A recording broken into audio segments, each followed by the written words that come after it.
අපි සෝදානම් වන්නේ අපූර්ව සුන්දර දර්ශනකට මේ ඉඩකඩ වෙන් කර ගන්නට පාවෙන පුස්තකාලය පිළිබඳ අපූර්ව ගීතයක් ලියවෙනවා. මේ ගීතයේ විශේෂත්වයක් තියෙනවා. එහි පද රචනය විද්‍යාලයේ විදුහල්පතිතුමාමයි. ඒ සංකල්පය අපූර්ව පදවලකට ගෙතෙනවා.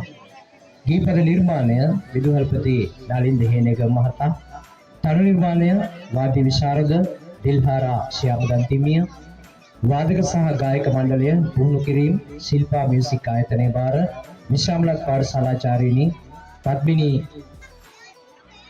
මහත්මිය සහ වාද්‍ය විශාරද ගිම්හානි කාවින්ද්‍යා මෙනවිය මේ අභිසෝදානම් වන්නේ මේ පාවෙන පුස්තකාලයේ අපූර්ව කතන්දරය ගීතයකින් ශ්‍රවණය කරන්නට.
Hari